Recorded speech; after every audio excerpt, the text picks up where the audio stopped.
This is a Visuee 2-pack of their VZ3B1 cameras. These are solar-powered Wi-Fi security cameras that can do local recording if you put a micro SD or trans flash card in them. I've reviewed a single one of these cameras before, and I believe it's exactly the same thing. The only difference is you get 2 of everything. So this 2-pack was sent to me to review for free, but if you wanted to purchase it, it would cost you somewhere between the MSRP of $109 and the actual price that I saw, which was $70 online. So in the box here, we basically have 2 complete camera kits, and they give us a single manual for the 2 cameras, but they give you 2 stickers, 2 stencils for the drilling of the hole patterns for these brackets, 2 charging cables, 2 sets of mounting hardware, and 2 of these cameras here. They have a solar panel on the top, the 1/4x20 slot on the back where this is plugged in. There's a speaker, it does 2-way audio, there's a microphone hole here.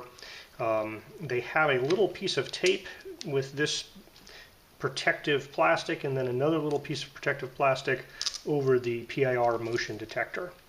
Now in this port here, you have a place to put a trans flash card if you want to record locally, and they also have a reset button and a power button. And there's a USB-C charging port, and you can pull out this little center plug if you want to have an external solar panel you could plug in there. So if this is mounted somewhere where this guy doesn't get light, you could theoretically purchase an external solar panel and plug it in. Or it does have a battery built in, so you can charge it up before you put it out and get some time, before you have to charge it up again. So the camera will not charge from a USB-C power delivery cable. It does require the provided USB-A to C cable. And plugged in here just out of the box from the factory, it's drawing about 1/2 amp, so it's taking about 3 watts of power to charge up. It probably came shipped mostly charged. So this light turned green when it was fully charged, and now it's not drawing any power. So if you want to install local storage, maybe you don't want to pay for the cloud storage, or maybe you want to back up just any micro SD card, the contacts face the front where the camera lens is. They go in this slot. You basically just poke it in with your thumbnail. It'll click like that, and once it's flush, it's clicked and mounted. So the app has a scan code or add device. I'm just going to say scan code, and it's basically going to be a QR code on the bottom of the device here. And then we need to probably turn the camera on for it to detect it. Press and hold the device power button to start the device.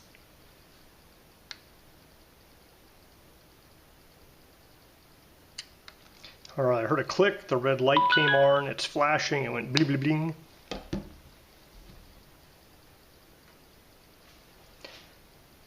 Please reset the device by holding the reset button for 5 seconds. Alright. Wait for the indicator light to flash red. Alright, so I'm going to push and hold the reset button for 5 seconds. It made a bleep bleep noise, and we're waiting for the indicator light to flash red. It's now the bleeping, and there's a flashing red. And then we have to connect it to Wi-Fi.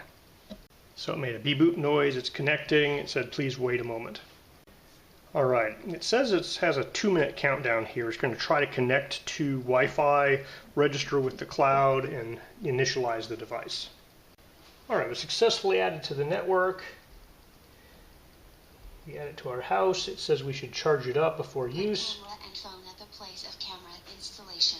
Then Press next to. We check the Wi-Fi signal strength.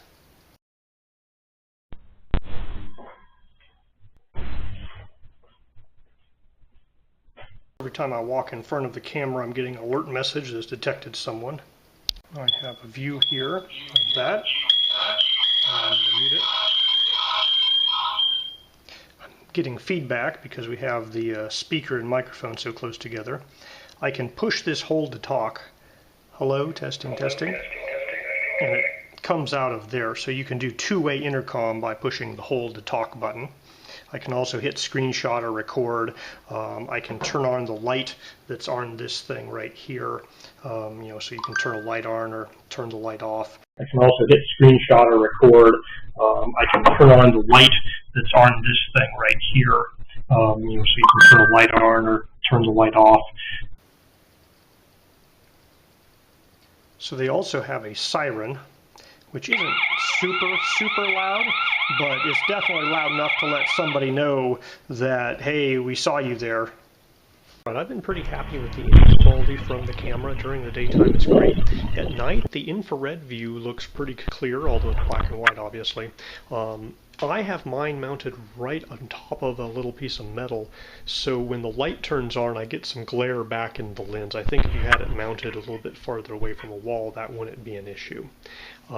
It's only had false positives once when some spider webs got right in front of the lens and they were moving around back and forth. But other than that, every time it's triggered, it's been because there's been a person walking by out front. Sometimes if you walk by it fast, it will trigger and just kind of catch the back of somebody walking away. So it takes, a second or so to trigger and start recording once it detects somebody walking past. So this guy's been installed outside for a month or so, had several rainstorms, and it's working just fine. The light turns on, it detects motion and everything, records video. If you look on the area here where the lights shine through at night, there is, it looks like, condensation building up on the inside though. So it's not 100% waterproof. If you can protect it from rain a little bit, it's probably better than not. The problem is, of course, any eave that protects from water may also shield the solar panel from sun. So far it's working fine, even with a little condensation on the inside.